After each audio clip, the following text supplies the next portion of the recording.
Armchair Warriors, episode 426. Woo. As always, I'm your host, Justin Baker, and as always, I'm joined by my cromulent co-host, Chris Saturn. Cromulent? I think I got it. Yeah. Who won the award for, what's the Crapulence Award? the Tobias S. Bruckner Award. Yeah, you get the Tobias S. Bruckner Award for excessive cromulence. Excellence in the field of cromulence. Yeah.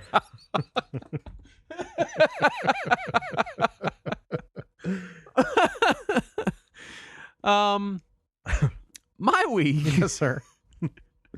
No housekeeping after that. No. No housekeeping to be done. I picked up the Pokemans, Scarlet and Violet. My wife has been getting into playing. She bought a new OLED Switch, and as did I. And so we're getting into. Those are about the woman that plays Black Widow and the kid from Willy Wonka, right? Yes. This is if they were Pokemon. Yes. So she was like, yeah, maybe I'd like a Pokemon game. I don't know. So I picked up Scarlet and Violet. And these are very weird games. I watched a bunch of reviews. Are they still janky? Because this is... I watched a bunch of reviews, and Arlo, who's the blue puppet that does reviews on YouTube... I don't like him. I don't get it either, but he had like an hour and 20-minute long review. Damn. And I was like, all right, this is comprehensive enough that I know these games have some severe issues, but like, are they still fun? You know, because Pokemon to me has never been the game that looks good or runs really good. Right. Like, that's not. I mean, did these people not play the first game? It looked like shit. It was 1998. Mm-hmm. Like they weren't great looking games. Right. And so I watched his review because he went into extreme detail of all of the different little issues and performance problems. Right. And when it launched, there were apparently a lot of glitches, game-breaking stuff, really bad things. Right. And they've fixed a lot of those. That's good. But the game does not run any better or worse than the day it came out. And this is the worst running Switch game I've ever played. That's rough. It runs abysmally. I mean, we're talking dips into single-digit frame rates, massive amounts of pop-in. Like, the resolution seems to drop down so low at times that it's kind of hard to look at. It just looks terrible. It is a bad... Like, in a still image, it looks okay, but it runs very poorly. That's right. Kind of offensively poorly. But these were all points that Arlo brought up in his review. And then he ended the review with, but it's still crazy amounts of fun. And I was curious. I was like, all right, I'm okay putting up with performance as long as the performance does not inhibit the enjoyment of the game. Yeah. Right? And these are not snappy action games. And I was like, maybe we'll see. And so I picked them up, and I didn't say anything to my wife. I didn't even tell her about the game. It just showed up. I got the 2-pack, and I let her pick hers, and she begins playing, and she doesn't say anything. Mm-hmm. And I'm immediately noticing, like, I took a bunch of videos, because some of it's, like, so embarrassing. It's embarrassingly bad. Like, it's... The performance, you mean? Yeah, the performance of it. And I don't, and it's uneven and weird. Like, some things look great or fine, and other things you're like, oh, this isn't finished. Like, you didn't finish that, but it's part of the main unskippable intro storyline. Why didn't you finish this part? I understand if you're like, hey, this one cave in the edge of the map looks like shit. Who fucking cares? You might not even find that. But to be like, hey, here's literally the intro bit that you cannot skip, right? And it looks like dog shit. What is happening? We call that the Saints Row 2022 approach. We call it the reverse cyberpunk. Yeah. And so I was curious, and she has lodged 0 complaints about the performance of the game. Yeah. Not one complaint at all, because I was very curious. And there's been parts where I've like subtly been like, well, that kind of looks bad. You know, just like watching her play, and I just try to casually, just to see if maybe she's thinking it, not saying it, because I don't want to prod her. I'm doing this experiment where I'm like, I want to see if I'm just too much of like, you know, a gamer TM to, you know, get over myself and play a fun game. And I was like, man, that looks kind of like shit right there. And she goes, oh yeah, it looks terrible. And then she just keeps going. Yeah. That's it. Yeah. That's about how I am when a game looks real bad too. I'm like, this is garbage, but then I just keep playing it. I think it depends for me, right? Because there's different kinds of looking bad. Yeah. Like in Baldur's Gate 3, for example, whenever I drop the settings down low enough to really kind of run okay on deck, it fucks up all the hair and everyone looks like they have mange. Weird. And it's like distractingly bad. It looks like really fucked up and wrong and awful. And also changes the color of my main character's hair. It just is very, it doesn't scale well, right? Yeah. It's the kind of performance that you're like, oh, this like makes it actively look real bad. But Pokemon doesn't do anything quite that dramatic. Some of it is just really embarrassingly bad. Like any character that's not immediately in front of you goes, it turns into like 2-frame animations. So it looks like little stop motions like bouncing across the landscape in front of you. It's very weird. Nice. But the games are so much fun. Nice. They're so fun. It has mine and my wife's favorite feature is the fact that as you're running around in this fully open world, tackle it in whatever you want Pokemon game, you run into Pokemon in the wild, and they're all represented on the field. It's not like invisible random battles anymore. Yeah. Nice. And you can throw your Pokemon out there and have it go fight that thing and get experience, and you never have to do anything. It just runs over there and fights it while you're over here picking this shit up off the floor. Nice. And that alone is fantastic. The battle system is the Pokemon battle system. Yeah. It's pretty much what you expect. Which is the Dragon Quest battle system. Right. The UI is pretty snappy, pretty cleaned up. Battle speed, and this is a concern of Pokemon games, battle speed is always a concern. Oh, yeah. Because some of them are abysmally slow. I mean, an individual battle where you kill them in one hit takes a whole minute. Like, that's unacceptable. Yeah. And the battle speed's still a little plodding. But overall, it's awesome. You don't have to go to a computer to switch Pokemon between your boxes anymore. You just like pause the game and hit box and can swap your party out at any time. Nice. The online is great. You can just go to each other's world and just adventure together. Just run around the overworld together, which is not a thing in the mainline Pokemon games I've played. Maybe they've implemented it since I've quit playing with Pokemon X and Y. But it was always, no, you can meet up, but you have to do these specific activities. Now it's just, we just go to each other's world and just hang out and just do stuff. And so it's so much fun that I don't mind the rest poor of it. Performance. Yeah. Like, it bothers me. It upsets me that they want $70 for a game or $60. I think you know what? We bought the 2-pack. I paid $45 per game. Yeah. Which is pretty good for a Pokemon game. Mm-hmm. Considering they used to always be 30 or 40 on handheld. Yeah. So, as a full-priced game, I'm offended that they would charge this much. I'm also offended that they have a $35 DLC that allegedly doesn't fix any performance issues either. Nor have they even really acknowledged the performance issues, because I did a lot of reading. Because I was like, it came out last year. Surely they've fixed it by now. What made you think that Nintendo was going to do that? The joke online is like, the Pokemon Company fix? No. They're on the next game now. Goodbye. Right. We'll see you next time. Hopefully you like it more. But if this is the baseline for Pokemon games going forward, I am ecstatically excited. I'm very stoked because it's fun, it's accessible, it's fast.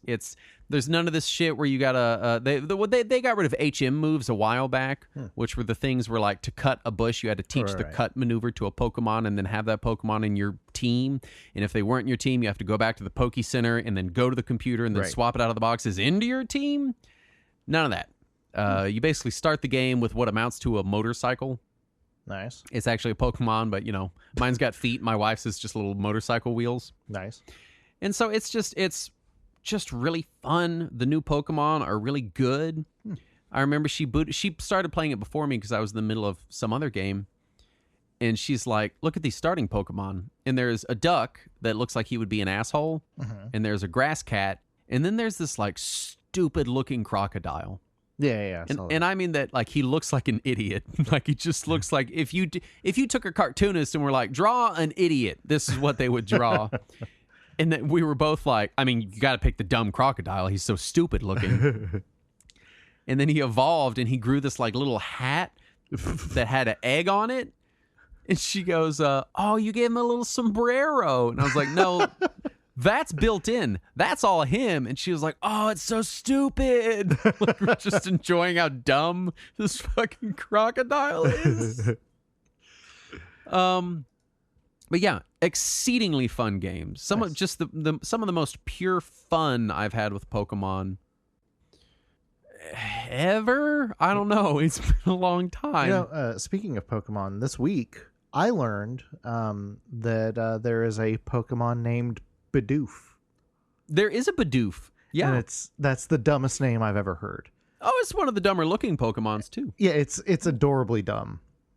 There are a lot of adorably dumb Pokemon. There's I feel like they really cranked out a lot of Adora dumb Pokemon in this version. I'm looking at your dumb crocodile's hat now.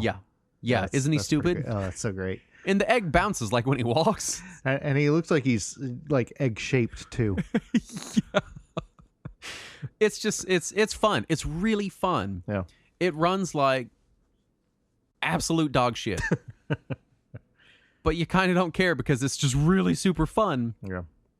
I also spent this week playing every space game I could except Starfield. Because I was like, I don't know if I want to do a big Bethesda RPG, but I kind of feel like I like the idea of a good space sim, but also I don't want to put in the amount of hours required to play and get decent at a space sim. Well, Starfield doesn't come out till next week anyway, does it? I'm already playing it. I get the... We'll talk about that in a minute. And so I went back, and I wanted something that ran on deck. I was like, Starfield just isn't going to run on deck in any meaningful way. Right. And so I was... Because I'm just off the back of Baldur's Gate 3 running abysmally and it hampering my experience, and I'm not going to put up with the same thing on Starfield. So I go, and I try out X4 Foundations. I play No Man's Sky. I boot up Free Space. I'm just going through game after game after game. I'm looking at bouncing back to Everspace just to find that good. Because what I want is this feeling of like a space sim. Yeah. But also not really a space sim. And No Man's Sky is almost there, but it's so heavy on the crafting. Yeah. And collecting things and crafting, that kind of Minecraft cycle, that I just don't want to do that. Right. And then you also get that shit where you're like, all right, I got to build alloy plating. What do I need for that? All right, I need this type of metal. How do I get that? Well, I get these 3 types of metals and put them through this machine. All right, how do I build the machine? We need this other type of metal. And it's like, I just want to play, right? So I want something a little bigger than Everspace, which is just kind of a roguelike sort of arcadey combat situation, but much smaller than like a Free Space. And I spent the whole week trying to find something. And then finally I gave up and I resubscribed to Game Pass and I picked up Starfield, the premium edition or whatever. Oh, the early access version. Yeah, I got the early access one because it's going to include the story expansion later and all that. And I was like, all right, let's do it. Why not? And it is immediately right out of the gate exactly what I wanted it to be. Which is, hey, this is basically every Bethesda RPG, but sometimes we make you feel like you're playing a space sim, but you're really not. Right. Like, most of the space travel is just you picking points on a map. You're like, I'm going to go here, and the ship's like, okay, here we go. So it is as much of a space opera as Star Ocean is, where it's really just a video game that occasionally has a sci-fi theme to it. Well, there are space battles, and I don't know how big or small of a part that they play, but they're very fun. And this is an awesome feature. Mm-hmm. So I don't know if you played any of the Fallouts. A little. But in like Fallout 3 and forward, they kind of adopted that system from Fallout 1 and 2 where you can sort of like specifically target a section of an enemy. Yeah, the VATS. Yeah, the VATS. And in the later games, they're not, isometric kind of turn-based affairs. Right. And so VATS was a mode you would go into. You'd look at someone, and then you'd be regular shooting, running around, first-person shooter stuff, and then pause the game, go into VATS, and get to pick where you shoot them. Yeah. This has that for spaceships, which is awesome, because I'm terrible at dogfighting. So all of a sudden, I'm getting the feeling of the space combat I want. I'm getting the feeling of traveling between planets without having to do like the elite dangerous thing of actually traveling between planets, and it takes forever. Yeah. and none of the complicated spaceship controls. Everything maps to a controller, and then when I'm on the ground, it's just a Bethesda RPG. Pick up items, shoot guys. It pretty much turns into like a first-person action game. Nice. And it's exactly what I wanted it to be. I'm already seeing some people upset that it's not kind of more of a space sim. Yeah. And I'll say that it's not that. If you're like, hey, I want free space, but on my Xbox with a controller, it is absolutely not that at all. I haven't been following it very closely, but I never heard anyone imply that it was going to be that. I haven't either, but I think the marketing kind of, it feels a lot like the same kind of marketing you see for bigger kind of sim-style games. And I think what they did is they took this aesthetic, this kind of, it looks aesthetically very hard sci-fi. Yeah. And like even the font is like this kind of white console font in the game. Everything looks very hard sci-fi space sim. Yeah. But then in practice, it's not. And really, that's what I want. It's like that scene from Always Sunny where it's like, I don't want power. I want the illusion of power. That's what I want. I don't want a space sim. I want the illusion of a space sim. Right. I want it to look and feel like I'm playing a space sim, but really it's just a first-person shooter, and every now and then I get to tell a computer to blow up a spaceship. That's what I want. See, that's part of the issue that I've had with a lot of the space sims is they all, when they get into, especially the ship-to-ship combat, you have to like fly around and aim shit just like if it was a flight simulator. Yeah. Whereas when you watch Star Trek, they're just telling Worf to do it. And then I imagine Worf just has two big buttons, and one says attack and one says flee, and he just presses one. There's 3 buttons. There's shield, phaser, and photon torpedo. There's 3 buttons there. So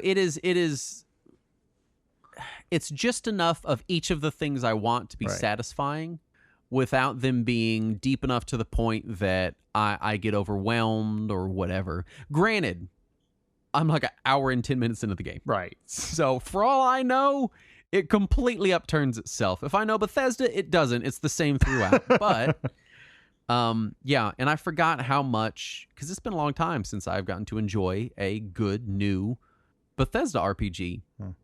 And I just like them. And I'll say this, if you don't like Bethesda RPGs, this is one. It's not going to change your mind. Right. It won't. It's it's Bethesda RPG with hard sci-fi veneer. Yeah. But if you're like me and you love Bethesda RPGs and you would love to see them in every genre, then you might enjoy it. Like I would love to see like a Western Bethesda RPG, or like just do it for every genre. Do it for all of them. That's what I want. I was trying to think of Bethesda games that I enjoy. Yeah. And I was really struggling because almost everything they put out is either a Western RPG or a first-person shooter. And those don't do anything for me. There's the stuff that Tango Gameworks puts out, which kind of dances with the idea of being horror, but it's still first-person, and that just is not. That's not my thing. Now, granted, I play Bethesda's RPGs in third-person mode almost exclusively, but it's still the same. It's the same. It's a dude in a reticle, and you're shooting the thing, or shooting a spell or whatever. Yeah. I like them a lot. I've always really liked them. It's just it's been a long time since I've gotten to enjoy that excitement of a new Bethesda RPG. And I'm trying to think, like, have they had one since Skyrim that's not like Fallout 76 or whatever? I mean, wasn't Fallout 4 after Skyrim? I guess Fallout 4 was after. Yeah. So it's Fallout 4 and New Vegas and New Vegas was before Skyrim. Was it before Skyrim? Yeah. I thought it was in between. I thought it was Skyrim, New Vegas, then Fallout 4. In either case, it has been a while. It has been a good long while. New Vegas was a year and a half before Skyrim. Oh, wow. It's been a good long while since we've gotten to enjoy a wholly new Bethesda RPG. Unless you count Elder Scrolls Online.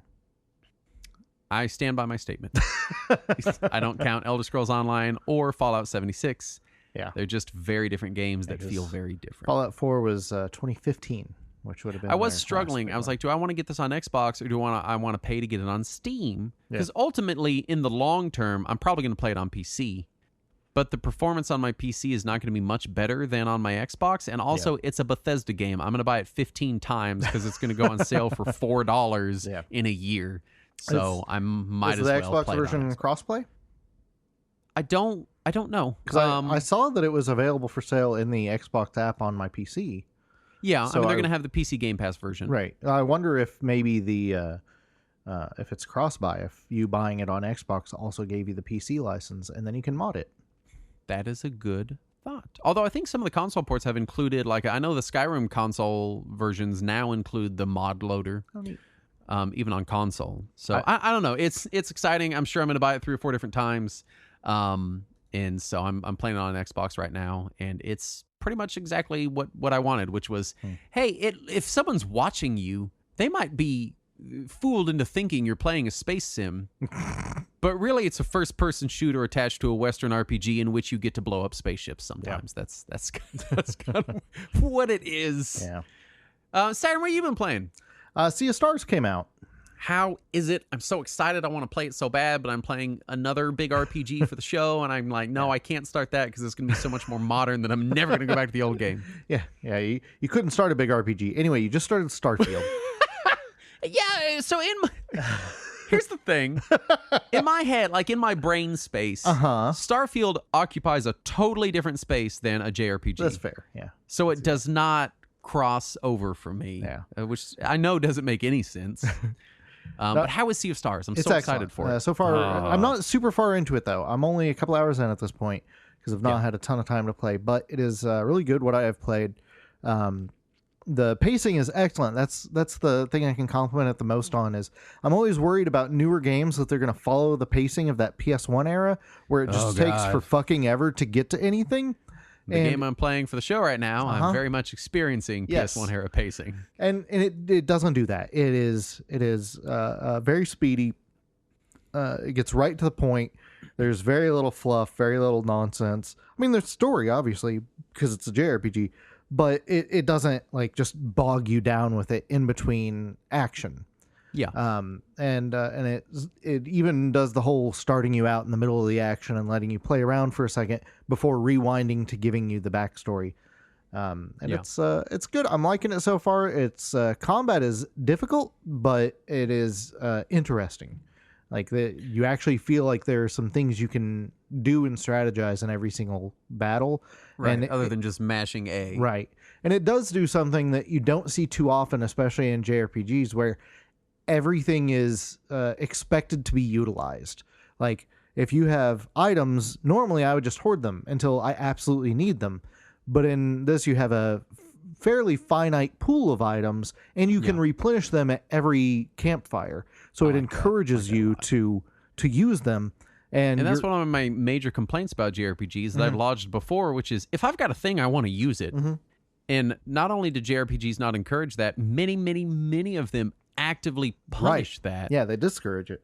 Yeah. And like it's got a power-up system where if you do a normal attack, it'll drop these little power-up pellets on the ground, but then you can collect them to make your next attack stronger. Yeah. And it caps out at 3. You can never get more than 3 of them. So once you've done 3 regular attacks, you better start using them.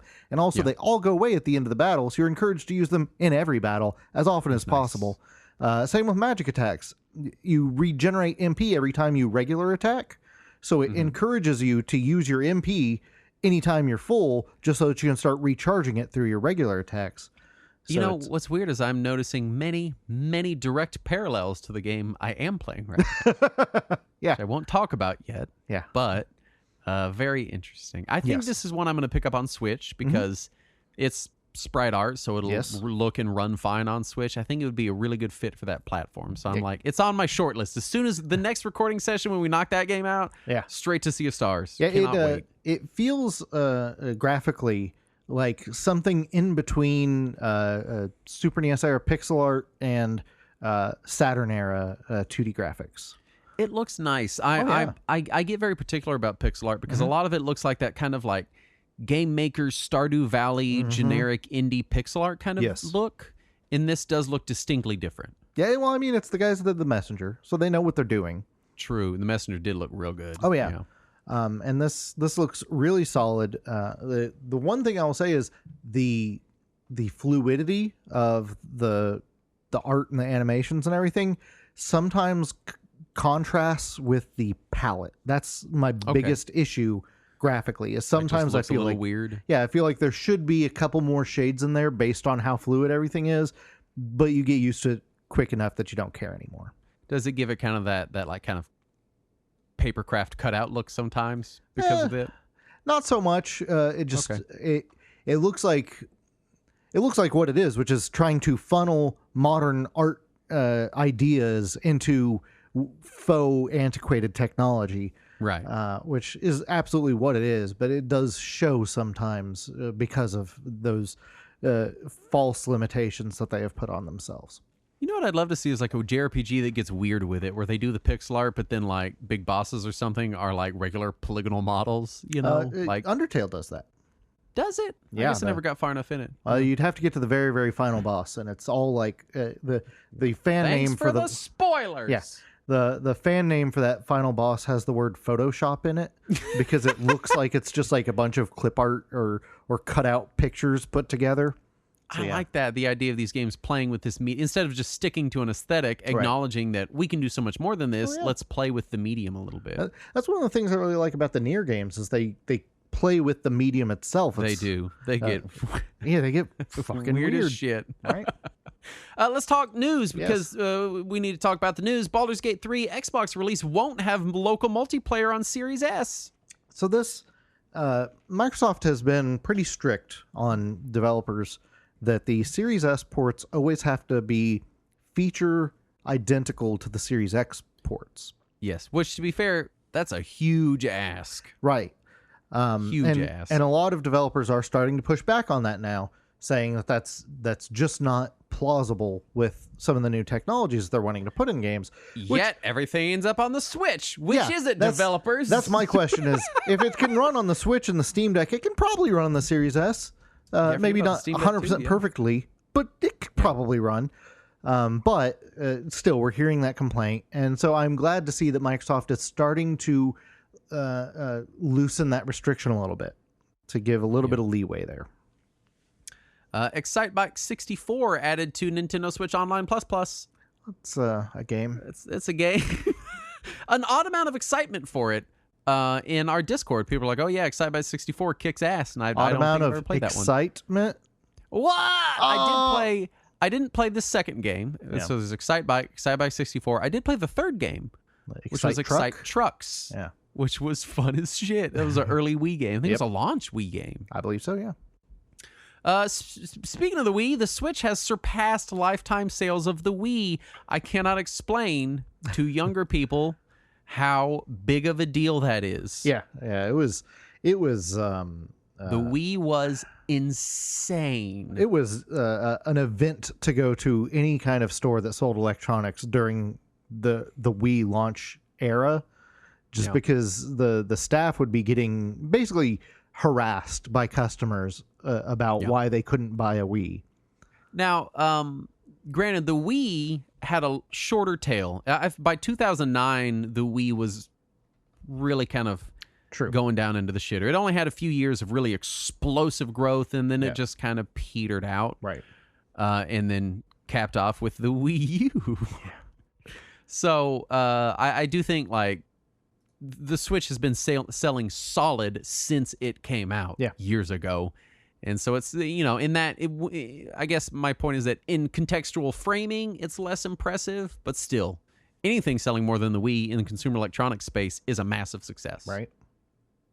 Suikoden 1 and 2 HD remaster pushed back to 2024, and I'm upset, but then also not upset because this year I've got Super Mario RPG and playing Starfield Sea of Stars, and then I've also got Dragon Quest Monsters coming up later this year, which I pre-ordered. So I'm so excited for Dragon Quest maybe Monsters. It can wait. Right, maybe I'm okay with waiting. Yeah, that might be all right.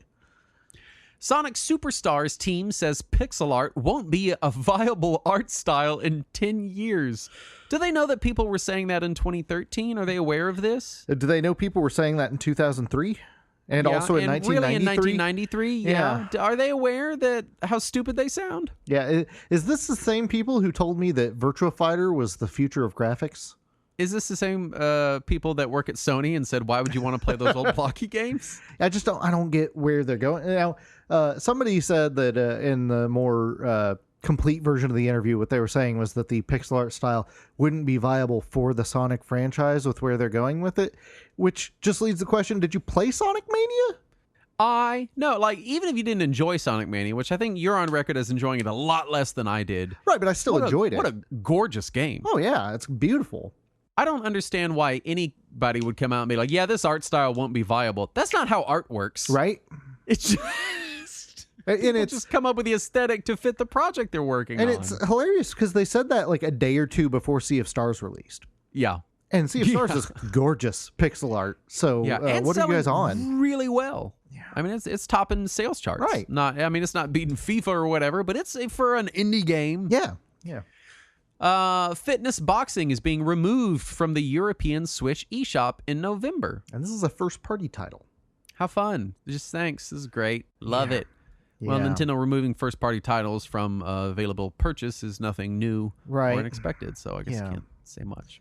Sony is raising the prices of PlayStation Plus a year after unveiling their new plans. Essential is going up $20. Extra is going up. $35. I just realized I have to do the math in my head, so I'm going to say the number. Premium is going from $119 to $159, which is $40. I can do that math. It's not. Yeah, that's $40.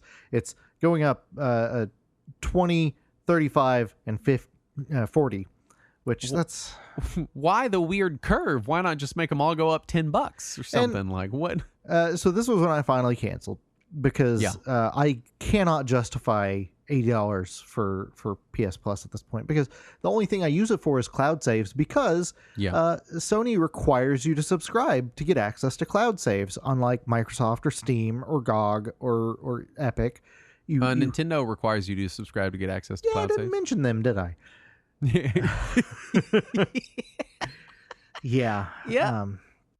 I don't get why Sony and Nintendo both feel that you need to pay for the most basic functionality. However, with the Switch, you can at least copy your save file to your SD card for supported games. With the PS5, you can't even do that. You have to use Cloud Save or it is stuck on that piece of hardware forever. Gross. Yeah. But I still can't justify it because $80 a year for just cloud saves is not worth it. It's nuts. Volition, developers of Descent, Free Space, Red Faction, Saints Row, a bunch of games, are closing after 30 years, which is unfortunate. I can't say it's too shocking after they basically bombed Saints Row, seemingly on purpose. As a Saints Row fan. Yeah. Someone who really loved Saints Row 3 and to a lesser extent, but still enjoyed 4. Yeah. What the fuck were you thinking? And it wasn't just Saints Row because Agents of Mayhem was also kind of crap. Yeah. I don't know what happened. My only guess, I don't know.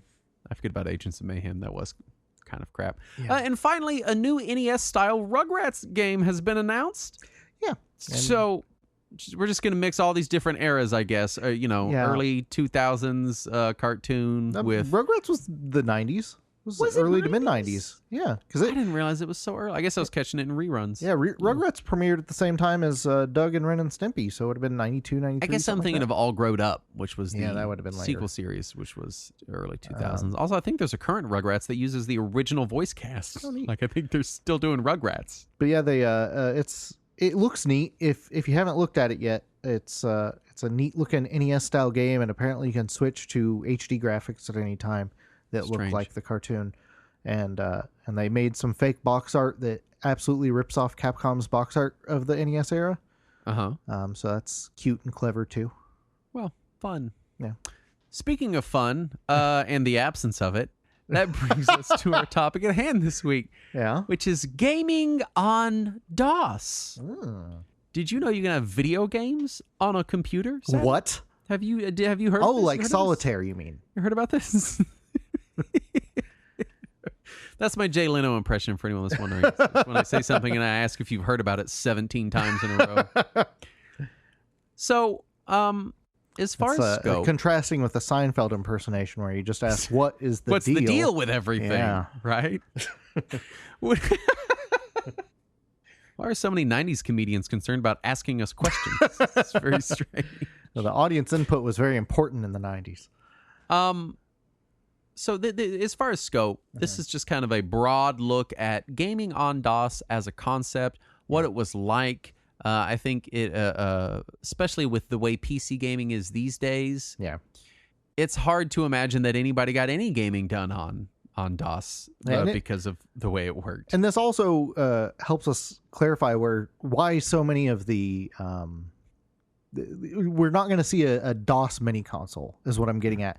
Right. It's not like the Amiga or other microcomputers of the era Things that were people, very siloed into one company, right, one and, piece of software. And people have, strong memories of gaming of that era. Even when we get into Windows and Mac OS, people have some strong memories. And people absolutely have nostalgia and love for some of these early DOS games as well. Yeah. But it was a different time. This is what I'm trying to say. It was kind of a shit show. Yeah, Let's just call it what it is. It was a bit of a shit show. And the utility and universality of DOS and DOS compatible and IBM compatible systems was both its greatest strength and its greatest weakness. Yes. Right. And it was this trade-off that you were making of, do I want to get the Amiga where everything, it's kind of like now where it's like, do I want to get the Apple device where everything's siloed into Apple's thing? Or do I want to get something that's a little bit more open, but maybe not everything is handed to me in such a neat package and I have to put in the work sometimes? Or do you want to get a handheld where sometimes you have to dump into a terminal to install something? I don't know why you're attacking me, Saturn.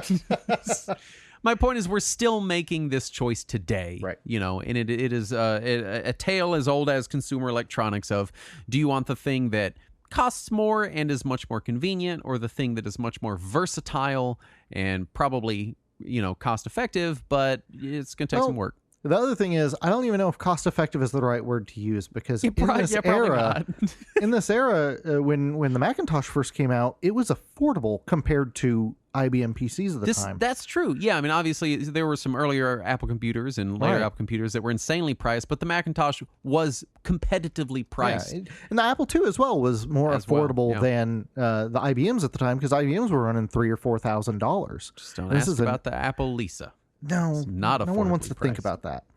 But yeah, it was both expensive, and it was not at all designed with the idea of video games in mind. Yeah. So let's talk about initial thoughts here. Yeah. This is going to make you feel very old. I know. So I hope you're prepared. This whole episode is going to be making me feel old. I did not game on DOS until I was 15. This is in 2020. God, I wish.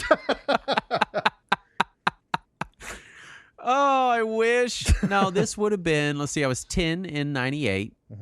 So this would have been 8 plus 5 is 2003-ish. I got handed an old laptop.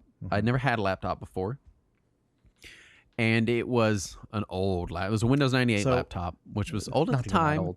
That was maybe a 5-year-old laptop. It was a good 5 or 6 years old. It wouldn't run Windows XP. Yeah. It wasn't a high-end laptop when it was purchased. So you started playing on DOS the year before the Nintendo DS came out. Yeah. Okay. Got it. I did. Just wanted to make sure we were looking at the time frame. And so I knew of DOS because I had Windows 95 and 98 computers growing up. 98 I remember. 95 I don't really ever remember having. My grandma had Windows 3.1 up through this era. So the era you're talking about, not today. Yes. Yeah. When the DS was out, she might still have it. I don't fucking know, man. So much she uses a computer. And so I had seen games that boot into DOS. I had dropped into DOS shells before, but I didn't know DOS. Right. And I got this old laptop, and I learned about FreeDOS. Yeah. And I put FreeDOS on it because it couldn't run anything else. Right. It was like a low-end laptop when Windows 98 was out, So it's 5-6 years old, and it was a shitty laptop when it was purchased. Right. And so I put FreeDOS on it, and then I discovered abandonware sites. Yep. And so this was completely retroactive for me. I spent a lot of time exploring and playing old abandonware DOS games on a what would be considered an extremely powerful DOS computer. Yes, an overpowered DOS computer. And so, because I never had a computer that ran just like I remember I have very early fuzzy memories of being very young. My parents are still together, and my Uncle Mike gave us a computer. It was his old computer in the early 90s, and it ran DOS. And I remember I could go up to it and I could type Doom, and it would play this game called Doom. So this is already into the 90s, well into the 90s. Yeah, that my parents didn't want me playing. Yeah. And so that was my only DOS memories up to this point, other than like every now and then I would see a DOS prompt or have to drop into a DOS shell for some Windows game I was playing. Right. And it was completely free DOS. I was obsessed with it for months and months and months. And I played tons of games this way. Nice. But because of this, I never knew stuff like Sound Blaster, the differences between CGA, VGA, EGA, right. all these different. I don't know the actual complications that we had to deal with in the DOS era that made it all annoying. Yeah, because FreeDOS, in addition to still being developed on, it's modernized. It automates a lot of this old DOS shit the same way DOSBox does.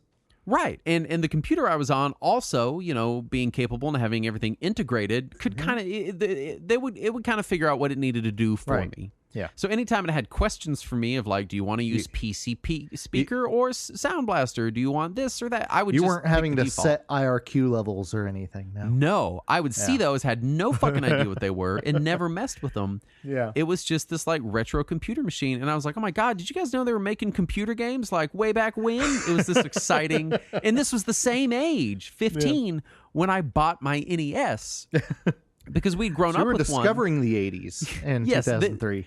This is because we grew up with an NES, but then my brother it was his NES. Right. Yeah. And so this is when I bought my own personal NES. Yeah. And so which I still have. It was just it was a weird era for me. This is when I got into retro gaming, and it was DOS and NES, and that's what I got into. And I played a ton of shit on DOS, but again, never had to understand the nitty-gritty of DOS. What about you, Saturn? So my first computer was a Commodore 64. So this would have been in the mid 80s, I guess. Yeah. I was pretty young, barely old enough to know what was going on, but I knew how to load a disc. I knew how to type in the command to load a disc and play a game.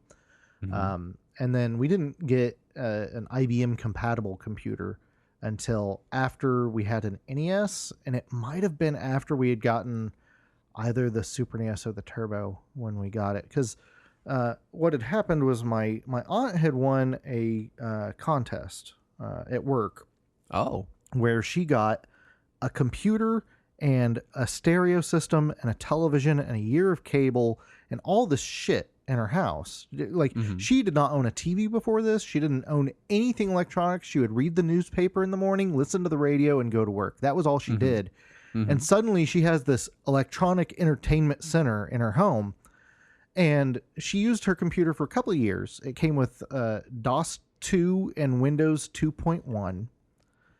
It was an AT&T brand computer, and it was a 286. She used it for a little bit, and then when she realized she wasn't using it hardly at all, and she wasn't doing anything with it that she couldn't just do at work, she decided to give it to us so that, I could learn how to use a computer. I was getting to be close to 10 years old at this point. So early 90s. Yeah. And so we get it, and it doesn't turn on.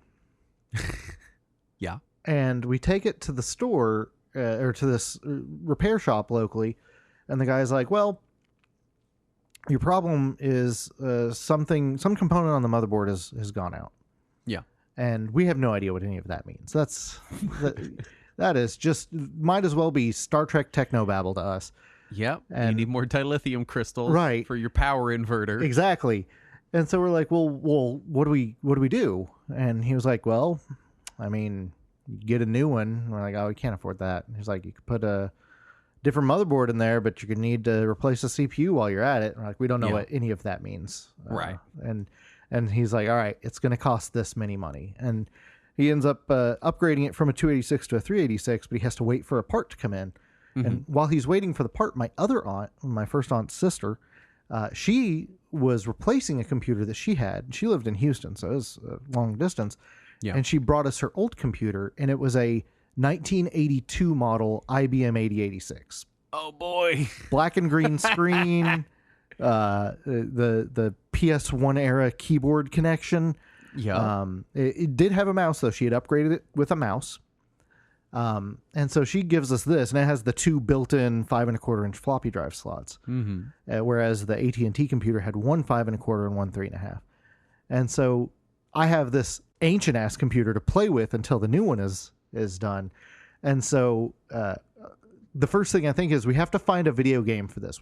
We have to put a game on it. We did already have the Super NES because I had already played SimCity. So we went to the store and we saw SimCity for IBM compatible PC, and it was like $4 or something. Right. And my mom was like, I can pay $4 for SimCity. We like SimCity. And we get it home and I install it on this black and green monitor, and I'm like, this is trash compared to the Super Nintendo one. Which, to be fair, Super Nintendo SimCity is also just a fantastic port of the era. Port. Yeah. But then the other one got fixed, and we got Windows 3, and we got all this new fancy stuff, and I kept upgrading with that and playing more and more and more with it. So I did end up enjoying the DOS era and learning all the complications. But my very first experience with it was monochrome DOS, barely struggling to play SimCity at the lowest possible speed. So it was an evolution from there. Well, let's dial it back a bit. Yeah. And let's talk about kind of PC gaming pre-DOS. Yes. So and what that was like. Now, so- this is an era that I still have not experienced because DOS is as far back as I go. You get before DOS, and even you get to some competing DOS, some DOS competitors like Amiga, Right. and I struggle to know what the fuck is going on, what's happening, how this all works. I don't get it. So enlighten us, Grandpa Saturn. So this is IBM specific stuff. IBM compatible specific Right. stuff. If it was not, we'd be here all day. Right. So DOS had released in August of 81. So this starts a little before that. Before there were specific operating systems, you would have applications that would just boot directly to their disk. You would put the disk in, you would power on your PC, it would read a boot sector on that floppy disk. And keep in mind, these floppy disks held 380 some odd kilobytes of data total. So it had the boot sector and the entire application on that floppy. And that was your entire application experience. If you wanted to do something else, you would shut down your computer, put in another disk, and power it back up. Yeah. And there were games that loaded this way.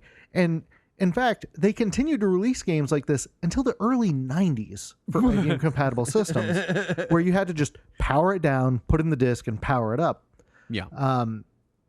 And these didn't require any OS. So you didn't need to have DOS or Windows or anything else. You would just boot to the disk, and it would load a game or application, and then you would shut it off when you were done. And it would, if it would save anything, it would save it directly to the floppy disk that this software was on. And I had one of these. I had King's Quest, and it came in this goofy silver case with an IBM logo instead of a Sierra logo, because IBM had published it for them. And it was one of those self-booting disks. So I tried to put it in that ancient-ass IBM 8086 and power it up, and it was like, no color graphics found. And I was like, I know. Let's go. And I was like, yeah, nope, let's play it anyway. That's as far as you get. And then I tried it on the other computer, and that computer was so fast that it just like immediately crashed the game because it couldn't handle it. Because that was another problem with early PC games, is they were built around the clock speed of the computer. So as you upgraded your computer components, your game would go too fast and not run. This is a total tangent, but you know what I miss so bad? Is computer systems that were built to have the tower sit on your desk and your monitor sit on top. Why did we get away from that? All of my early ones were like that, yeah. Why did we get away from that? It's nice to have all of your ports in your computer and everything right in front of you, all compacted together, and it's not in the floor sucking up cat hair. Like, right? That was a good design. Why did we move away from that? That was stupid. We're so dumb in the future. I'm sorry. Carry on with what you're saying. But some of the games that were released like that, you had things like King's Quest that I mentioned. You had Beyond Castle Wolfenstein, Sid Meier's Pirates, several of the Wizardry games, a lot of the early Infocom games, and just a ton of conversions of arcade games, as well as stuff that Atari put out, both for their own PCs and for IBM PC. Would boot directly to the disk like that. And because they didn't have an operating system to load off of, they had to be 100% compatible with your computer. Right. So if you put some fancy new graphics card or sound card or whatever in there, now it's different. If that game didn't have a built-in driver that recognized that device, it's not going to run, or at the very least, it's not going to run correctly. Right. So you had to be very specific when you bought the game. Does this work with exactly my hardware, and do I ever intend to upgrade? So this kind of brings us into early DOS, MS-DOS, and kind of sets the stage for why DOS was awesome. Yeah, well, let's calm down with those Why adjectives DOS there. was more functional than the old method. Yeah. And why it was widely adopted. So let's get into that. And I want to say something. I didn't know that the MS and MS-DOS stood for Microsoft until I was basically an adult. Had no idea. Yeah. Because I have many more hours of free DOS than I do MS-DOS. And there were other alternatives even back then. There was Dr. DOS, and there was PC DOS, and there was IBM DOS. Which, what a strange idea. Yeah. And they're all MS-DOS compatible too. Yeah, the idea that, we've got all these different, I mean, I guess it's not too far-fetched with like compatibility layers, and we're kind of moving into ARM architecture and having to build in compatibility for different architectures, but it's a different beast. Yeah. But the idea that like you and I could put out our own version of DOS that is fully compatible with DOS, what a weird idea. Fully compatible today, and then the upgrade comes out next year. So tell us about the early DOS era and what that felt like, because this is an era that you have active memories from, So I'm not going to get into the whole background of how IBM and Microsoft, formulated the whole thing and the various business dealings. But Microsoft's original batch of DOS was specifically targeted at IBM PCs. And they sold what they called an OEM adaptation kit that allowed the clone manufacturers, because this was back when they were still called IBM clones, to adjust the OS to work on their specific hardware. So when Compaq started releasing machines, they would adjust MS-DOS so that it would work with specifically their hardware. Yeah, their Compaqs. Right. And then if you bought some new device, it would usually have some kind of driver disk if needed. Mm-hmm. And because of this, drivers were generally present within DOS. Mm-hmm. Mm-hmm. But not all games knew how to use those drivers, even when they were present in DOS. It's not like Windows where it's a universal layer. Sometimes the drivers were accessed in such a very specific way that you could have, like when we get into the 90s, when you had a CD drive, it might not be accessed in the exact same way as a different identical CD drive that plugs into the exact same port on your computer, but the this is before software standardization of these protocols, and this is also before plug and play. Exactly, was a thing. And my mom is old enough that I still need to use the word plug and play with her. Right. Like she just bought a new wireless adapter, and she's like, "What do I need?" And I was like, "Well, it should be plug and play." And she was like, "Oh, okay." Like she understands plug and play. Right. Like she gets it. Yeah, I think that was a Windows 95 term. That's when they started using plug and play. Yeah, which was amazing at the time. Oh yeah, so for people not old enough, I feel like this is just us being old in this episode. But even I'm old enough to remember that back in the day, you didn't just plug things in. Right. Don't ever just plug things in. No. It will. Your computer's like, I don't know what the fuck this thing is. Yeah, you have to power off. Well, first you have to install the driver, then you have to power it off, then you have to plug the thing in, then you power it back on, and then it should And then you work. have to hope the driver will talk to the hardware, because there are many things that will make it not talk to the hardware. And that was a major issue in the DOS era, because you had to specify exactly what hardware. I'm trying to dumb down the language enough, but you had to specify specific IDE channels or IRQs, interrupt requests, etc., to tell it exactly how that hardware operated. And usually the hardware would come with a manual that would tell you what all these things were, so that you could then type it in. And some games asked you to do that for literally every game. It didn't know to look at the driver, so you had to manually type all that in for that game to work right. It really was a different era. It you had to interact with it so differently. Oh yeah.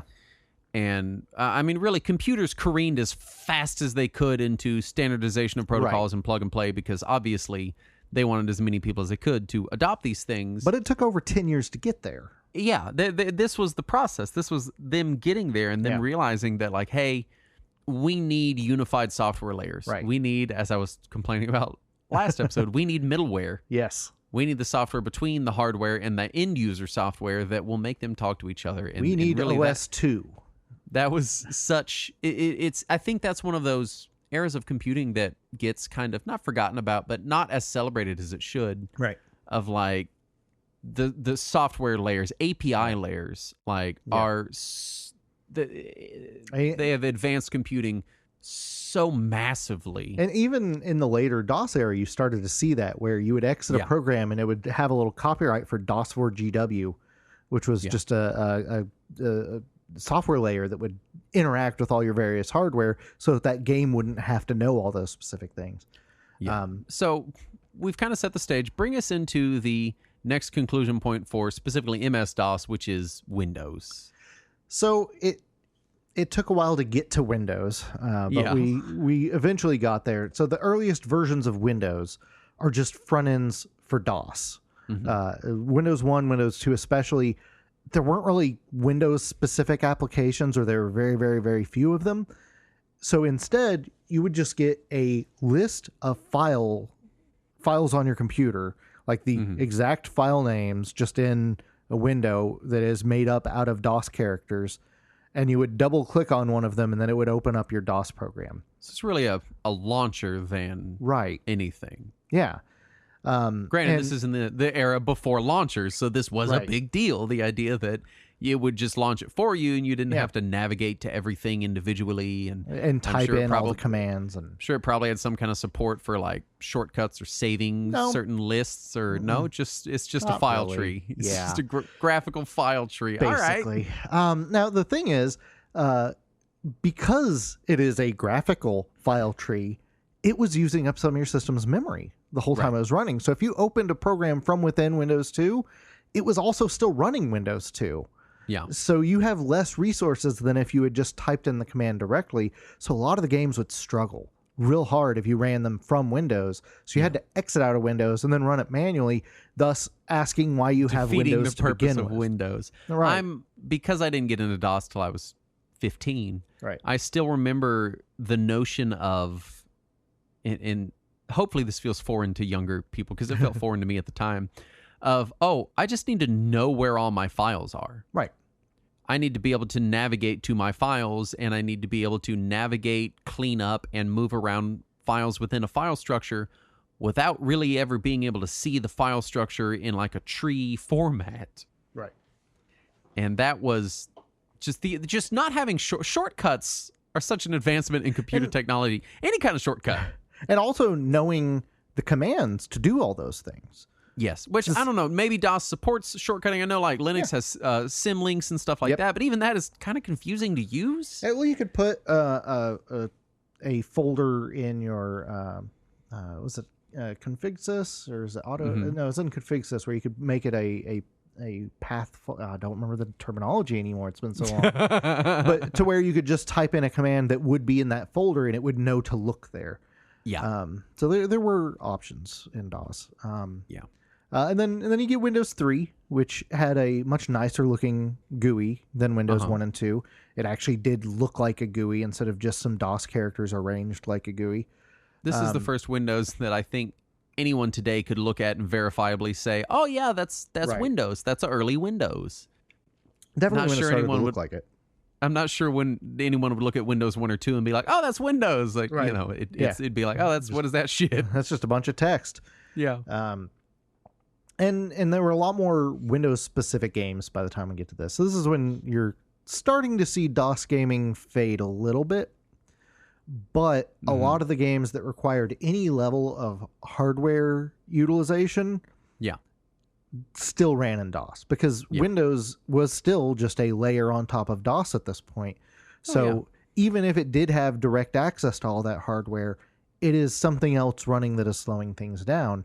So most of especially the higher end DOS games in this era would require you to dump out of Windows back into DOS and then run it from there. Yeah. Just to have the available specs. It wasn't until we got to Windows 95 and 98 that we started to see games that really could utilize your full computer hardware while still running in Windows. But if they were DOS games, they probably couldn't, because that MS-DOS prompt that you would find in Windows 95 and 98 was basically trying to run the system's shell while also still running all of Windows. Right, running it in front of Windows instead of behind Windows. Right. So it would end up slowing things down, but they had an option where you could exit to MS-DOS mode. Yep. And then you would just run it from there, and it would run more or less like the older versions of DOS did. It was a newer version of DOS, but it could still run it. And then this is also the panic button for older people using computers in this time. Right, yeah. I still remember my mom having to go to my grandma's house, and my grandma being like, I don't know, it's been hacked, or, whatever. And it just my mom's says like, C and it's blinking. You just exited to DOS. You didn't break it. Although my grandma called me last week because her power flashed and she couldn't get her computer to turn back on. Did she need to hit the power button? Well, she was hitting the power button over and over. It wasn't turning on. Oh. It took 20 minutes of phone troubleshooting to realize she was pushing the power button on her monitor. Yeah. Turning her monitor on and off. That's a common one, unfortunately. Yeah. Yep. I remember being, this is a tangent again. Yeah. I remember being on the phone at Circuit City, having to walk a customer through adjusting his monitor because he was on VGA and he needed to hit the auto adjust button. Yeah. So you have to open the monitor menu by pushing the buttons on your monitor. And the concept of this is a menu displayed on my computer screen, but my computer is not. My computer cannot interact with it. Yeah, I was on the phone with him for an hour and a half, easy, just trying to explain that. Like, I'm like, you just need to hit auto adjust. He goes, I see it, I can't click it, and I'm like, okay, well, my mouse keeps going behind it, behind this, and I'm like, oh god damn it. Anyway, Windows 95, 98. Yeah, so then after that you get to Windows ME, which also technically is built on DOS, but they took away the option to boot to DOS or to exit to DOS mode. There was a way to do it, but it required kind of finagling the OS and forcing it into DOS mode. However, it had more compatibility with old games than 95 or 98 did once you got into that DOS mode. And also it's DOS mode that was within Windows, the one that would run in the graphic operating system, had a little more support as well. So that was, it did make it a little easier. But even then, I still preferred not to run DOS games in Windows ever. It's never quite been the same as it was pre-Windows when it comes to the DOS-based games. Yeah. Well, let's talk current era because DOS is still a thing. Yeah, you can still. It's. I think FreeDOS is still in development, if I'm not mistaken. Yeah, there's still a couple of DOS alternatives that are still in development. In fact, I would say we're kind of in a weird, almost DOS boom. Yeah, like a renaissance. Yeah, it's mostly because of DOSBox. Yeah, it's DOSBox. It's people building retro computer builds and stuff. Like it's very interesting to see how DOS has kind of like come back in, and we're getting like even newer versions of DOSBox and forks like DOSBox X. Yeah, is a stellar version of DOSBox. You know we're getting who RetroArch? What? You know who can't seem to figure out DOS anymore? Microsoft. Microsoft. Yeah, they don't know what the fuck's happening. Yeah, they don't remember that thing. They've lost that. Yeah. But yeah, I mean, kind of after Windows ME, is DOS kind of. Well, right, because they stopped making anything based on DOS. Because if you look at the underlying code of Windows 95 and 98 and ME, they are still MS-DOS, and in fact, they have newer MS-DOS version numbers. Like it's version 7, 8, 9 when you go to 95 and 98 and ME. Yeah. So they were still MS-DOS, and they were still making MS-DOS up through Windows ME, but everything after that, DOS has been dead in Microsoft's mind. They don't support it at all.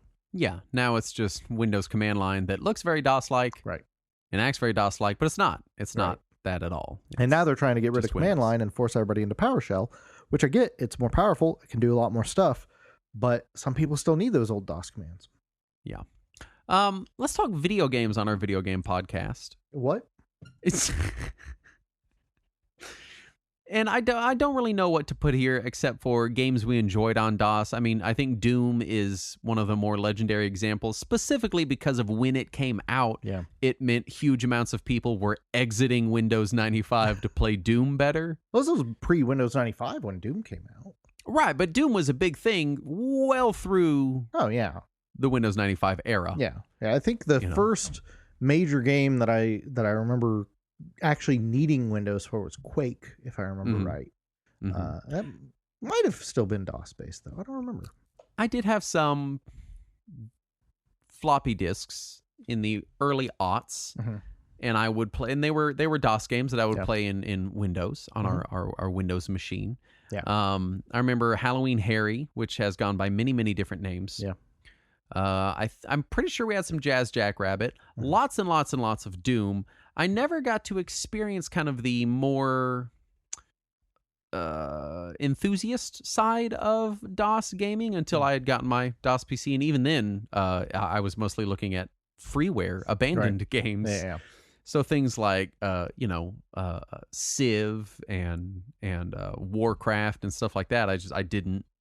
I never experienced via DOS. That was Warcraft 2 was a big one for me because I remember that was the first time I had to get our CD-ROM drive to work in DOS. And like PC gaming started for me with Diablo, which was 97. Yeah, 97, 98, somewhere in there. I think that's where PC gaming started for me. Yeah. I distinctly remember there was a little electronics shop in the Dallas area called Tanner's that you could basically get any electronic component there. Like, people make the jokes about how Radio Shack just had everything. Radio Shack was nothing compared to this place. You could get any kind of little resistor or whatever you needed. And at the counter, at the cash wrap, he just had a box full of floppy disks with handwritten labels on them. Yeah. And they were all shareware. It was just generic ass shareware thing. Shareware. And he would charge $1.25 a piece. You just buy whatever you want. It was just the cost of what it cost him to make the floppy disk. And when you bought it, he would make another copy of it and put it in that box. And I came home with so many games from there, stuff like Lost Vikings and Lemmings and a bunch of games that I'll never remember the names of that were just these weird, bizarre looking things. And every single one, you would just play it for a little bit, and then as soon as you would exit the game or you would get to the end of the trial, which was never again relatively short, it would give you this nag screen telling you that you should contact them by mail and order it. I remember my parents had a favorite Mahjong game that we had gotten there, and it would let you use this one tile arrangement. It was a Mahjong solitaire, not like gambling Mahjong. Yeah. And it would let you see the one tile arrangement with up to 12 different patterns. It would just randomize one of those 12 every time you launched it. And they probably played it about 400 times. And every time you would exit it, it would have an actual voice sample of the guy saying, "Please buy my game." And so sad. Right? And like every time they would exit it, I'd be like, "You guys going to buy it this time?" And my dad would be like, "Why? We already got it." It was it's kind of the same thing, because being born later, experiencing this all later, a lot of it was kind of the same as the way we talk about Xbox, which is that a lot of DOS games got later ports or compatibility with later versions of operating systems, such that for huge amounts of games that were really big on DOS, it wasn't very long until it was really just super not necessary to play the game in DOS. Right. Lots of them got later ports or compatibility with Windows and things like that, so that a lot of these games I did play, but it was never in DOS. It was never the DOS version. Often the Windows re-release would fix a lot of the things that the DOS version had, like color limitations. Because a lot of the early DOS games, because there was the weird era when we were switching from monochrome to CGA to EGA to VGA, that they ended up in that shitty 4-color pink and cyan color scheme. And then when they were remade on Windows just a couple of years later, they were suddenly in full color, just like the Mac version. Yeah. And also you would see things that were no longer tied to the processor's clock speed. So SimCity on Windows could actually run at a reasonable speed on a later computer, whereas the DOS version would instantly jump 4,000 years into the future as soon as you unpause it. So, yeah. As far as final thoughts, DOS gaming and a lot of PC gaming of this era, what I find fascinating about it is that it demanded a minimum dedication to playing these games. It's back when computer gaming was seen as the nerdy thing. Yeah, because you had to have this skill set, this knowledge set, just to get the game to run. Right. And then even if it ran, it might not run correctly. Right. And if you didn't have the correct hardware, it might run awkwardly too, even if you're doing everything right. And so I think what I find fascinating about DOS all these years later still is it demands this intimacy with the software, with your operating system that we don't demand of people anymore. No. You know, how many people have you talked to that like don't even know how to connect to Wi-Fi on their phone? Right. Like but they can play Candy Crush on it. Yeah, they don't even know how to do it. Right. I swear I've shown my grandma 1,000 times how to connect to a Wi-Fi network. She's still at home on her data, and she's like, my phone is slow. And I'm like, get on the Wi-Fi. That's why I printed up a QR code for my apartment, so that when people come in, they can just scan it and immediately get on my Wi-Fi, because I don't want to answer that. I think that would think she was getting hacked. If I put a QR code in her house, she'd be like, "It's the mark of the beast." Like, I don't think she could. I don't think she could handle it. You know. Just imagining like these ancient Aramaic tablets that have QR codes on how to connect to somebody's Wi-Fi. That's just Wi-Fi, Grandma. Don't mind the red glow. It takes you to a space station on Mars when you scan it. Don't worry about it. It'll be fine. No, it doesn't plug in the wall. It's powered by Argent Energy. Just please don't worry about it. That's what happens when John Romero sets up your computer network. No, it does make that Gregorian chant humming noise. Just put it in the background. Normal. It's fine. You won't hear it. Connecting to Wi-Fi. Packet loss at 12%. But it now in my head, I'm just thinking up bits for a whole line of satanic consumer electronics. It's just I got a satanic smart toaster. Yeah. Every time it burns all my toast, but just the edges. Every time the toast comes out, it goes, man.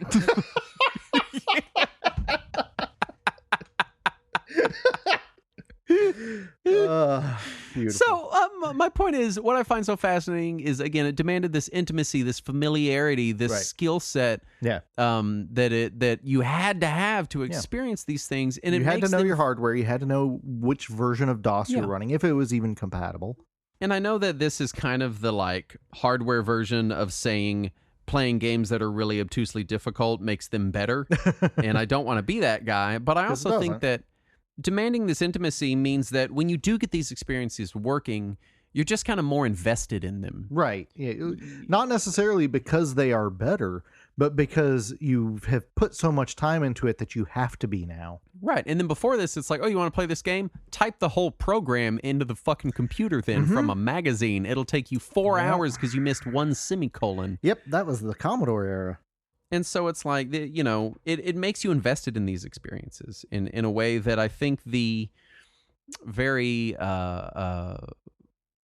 short attention span that we have for software now. I mean, now, like, I'll go to Netflix and be like, there's nothing to watch. And in my head, I'm like, Justin, you can literally watch fucking anything that has ever existed. Right. Anything in the universe that has ever been watchable, you can watch right now. And I'm like, there's nothing to watch. Like, you know, like there. You have access to documentaries about things you've literally never heard of in your life. And I think this gets to the core of, you know, one of the elements that make retro gaming so appealing is that there is this intimacy, this familiarity, this ritual associated with getting some of these experiences and having them.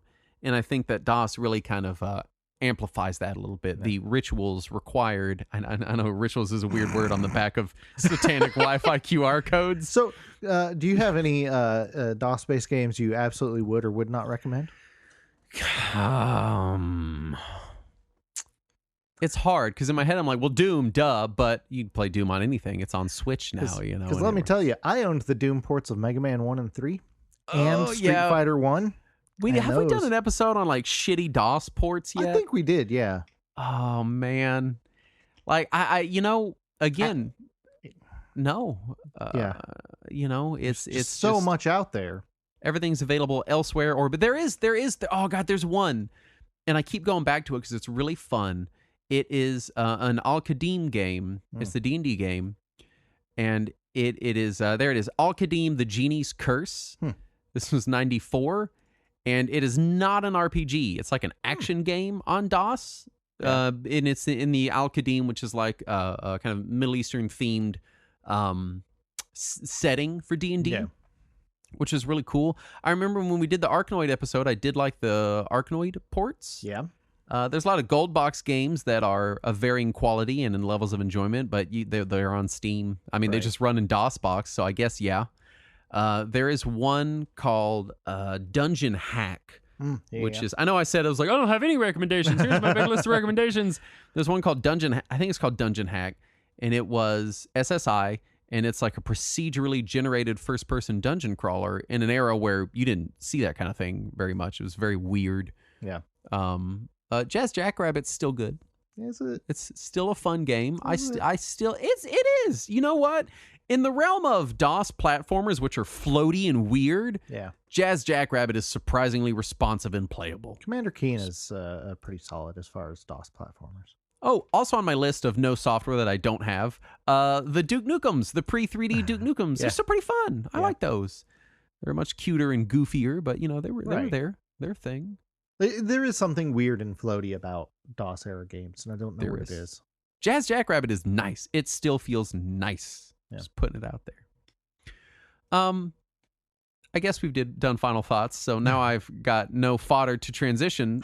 So we have Patreon, and I demand that you go to it right now. Speaking of things that are weird and floaty.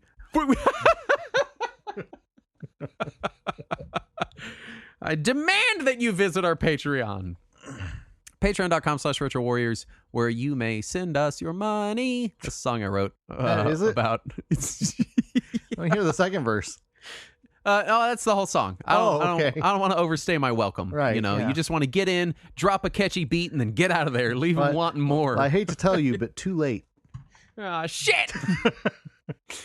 We do want to thank the following patrons for their kind donations, starting with B-Rad 1978. And Bruh. Casey McGinty.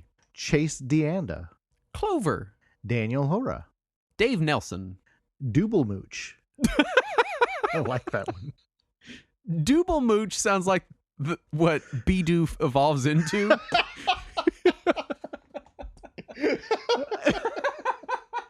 Nice. Eric Dybert.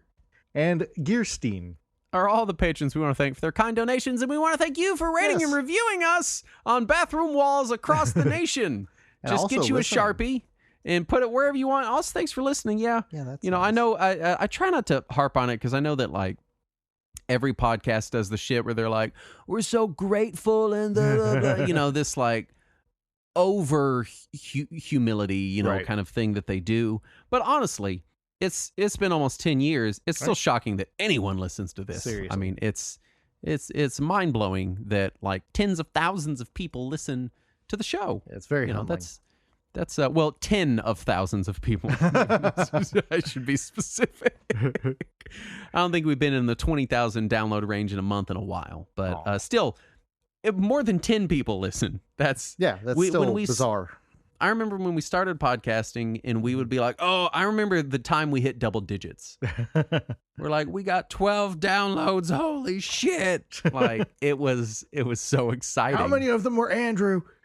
I remember each time we went up a digit, it was like a cause for celebration. Now we've been in the 5-digit range for a while. Nice.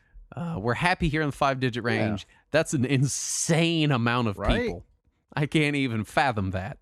Right. So if you're listening, thanks for doing that. Yeah. And anyway, also thank you for listening. Yes. And we'll be back. And please invade our Discord and tell us about all of your favorite DOS games. There's links in the thing, the Kerjigger. Tell us how wrong we are about everything in the show. Please. Yeah. Anyway, thank you so much for listening. We'll be back next week. And as always, let us cling together.